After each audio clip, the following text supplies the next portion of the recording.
Kesi ya jinai inayomkabili rapa na mfanyabiashara maarufu wa Marekani Sean Diddy Combs jana Jumanne ilikuwa moto kweli, ambapo mpenzi wake wa zamani wa muda mrefu sana Cassandra Ventura maarufu kama Cassie alitoa ushahidi kwa takriban masaa 4.5. Yani ni ushahidi mzito, mambo ya ajabu sana ambayo kiukweli yalishangaza na kushangaza watu wengi. Sasa yeye Cassie alikuwa anajulikana kama mhusika wa kwanza katika hati ya mashtaka na anatarajiwa kuendelea kutoa ushahidi wake Jumatano hii katika kesi ambayo imevutia hisia za umma kimataifa. Combs ambaye kwa sasa na umri wa miaka 55 anakabiliwa na mashtaka 5 yakiwemo kula njama kwa ajili ya uhalifu wa mtandao, usafirishaji wa watu kwa ngono na kusafirisha watu kwa nia ya ukahaba.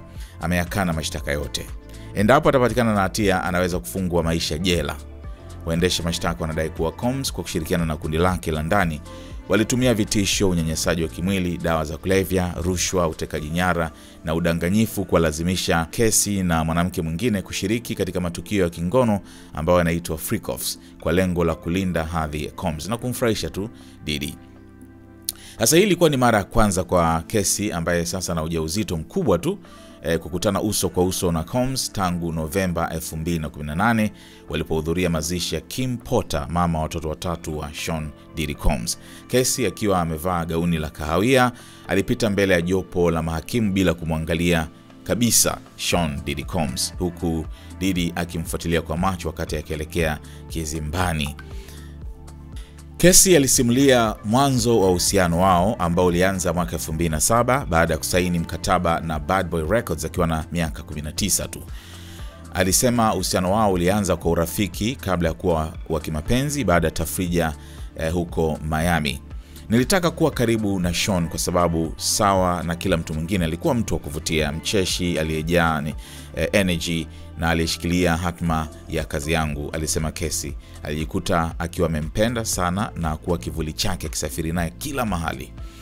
Cassie alieleza kuwa Combs alimdhibiti kwa ukali katika maisha yake yote, control fulani hivi ya kushangaza, kuanzia muonekano, avaeje, aonekane vipi, asuke vipi, kazi na hata mahusiano yake na watu wengine, nani aongee naye na vitu kama hivyo. Alisimulia jinsi alivyokuwa akipigwa, kuvutwa, kukanyagwa na kupigwa mateke na kusababisha majeraha ikiwemo uvimbe kichwani, midomoni, midomo kupasuka na michubuko mwilini. Ukionekana na sura isiyopendeza, dakika chache baadaye unakuwa umechapwa, umepigwa usoni, alieleza. Aliongeza kuwa Combs alikuwa akiwaagiza wafanyakazi wake kuchukua mali zake au kumfukuza kutoka nyumba alizomlipia kila alipomkera.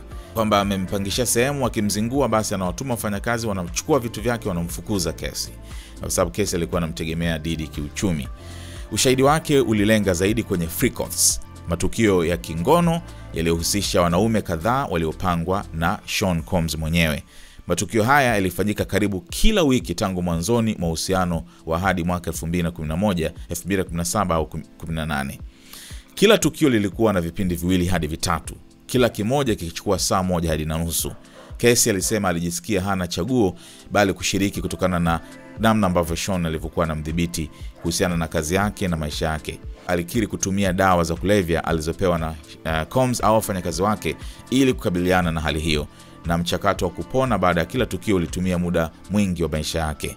Imagine kuanzia mwaka 2007 mpaka 2017 au 10 years alikuwa anafanya hizi freak-offs. Sean Diddy analeta wanaume wanafanya mapenzi na Cassie pale wakati yeye Diddy akiangalia. Unaona, wanaume wengi yani wanaoitwa escorts. Sasa alipoulizwa jinsi alivyohisi kuhusu freak-offs, Cassie alijibu huku akilia akisema, nilijisikia mchafu, niliishiwa heshima. Aliongeza kuwa muda pekee aliokuwa akiupenda ulikuwa ule aliokuwa pamoja na Sean, kwani ndio njia pekee aliyohisi anaweza kudumisha uhusiano wao. Alikuwa anampenda sana Diddy na ni kama vile unajua miaka 19 msichana bado mbichi. Kwa hiyo Diddy ni kama ndo alimfundisha kwenye mapenzi na akamuingiza kwenye huu chafu aliokuwa anamfanyia. Sasa miongoni mwa vile ambavyo viliwashangaza sana watu katika hizo freak-offs za hawa wanaume mbalimbali ambao walikuwa kwa wengi, yani wanafanya mapenzi na Cassie, huyu akimaliza na kuja huyu, wakati Diddy ana rekodi kila kinachoendelea. Na kilichonishangaza zaidi ni kwamba kuna muda walikuwa inashindwa kusema ili neno kwa sababu siku hizi limekuwa na tafsiri tofauti pia. Ni kujisaidia haja ndogo mdomoni kwa Casey, na mpaka alikuwa anapaliwa, yani ni jinsi ambavyo wanamfanyia. Can you imagine mateso ambayo alikuwa na yeye mwenyewe? Diddy pia alikuwa anafanya hivyo hivyo mdomoni kwa Casey. Na kingine sasa kilichoshangaza zaidi, uone kwamba Diddy alikuwa kama shetani ama mwenda wazimu, ni kwamba wale escorts walipokuwa kimaliza, unajua kufanya mapenzi, basi wanapaka zile tunasema ni manii, sio kwenye Diddy anazichukua zile anapakwa kwenye chuchu zake. It was so awkward kiukweli. Hata Casey mwenyewe alipokuwa anasimulia, watu walikuwa wanabaki midomo wazi.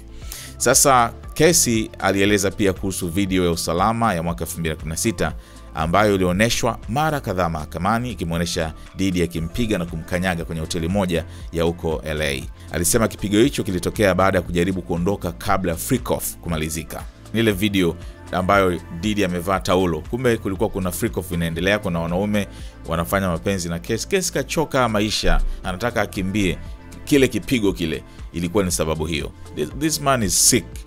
Sean alinikimbiza hadi kwenye korido za lift, akanishika, kunirusha chini, kunikanyaga na kunivuta kurudi chumbani. Uliona ile video, ni kama alizima kidogo pale. Alikimbia akiwa hana viatu, na akaongeza kuwa visa vya aina hiyo vilikuwa vingi mno, yani hata kuhesabu hawezi kumbuka.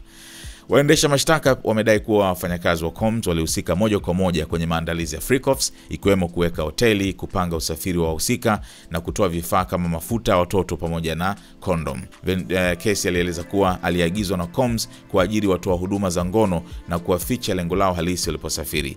Alisimulia tukio moja lilohusisha beseni la kuogea lililojazwa mafuta ya watoto. Ndio maana chupa nyingi za mafuta zilikutwa kwenye nyumba yake, kwa sababu mafuta yalikuwa yanamwagwa kwenye beseni, yanajaa kama maji mtu anataka kuoga, ambapo Combs alimwagiza ajipake mwili mzima. Polisi walipata zaidi ya chupa 1000 za mafuta ya watoto katika upekuzi wa nyumba za Combs, jambo lililoonyesha umuhimu wake katika matukio hayo ya freak-offs. Hoteli ziliharibika vibaya baada ya matukio, huku wafanyakazi wa Combs wakihusika kusafisha na kulipa gharama za uharibifu. Uchafu mwingi sana baada ya freak-offs kumalizika.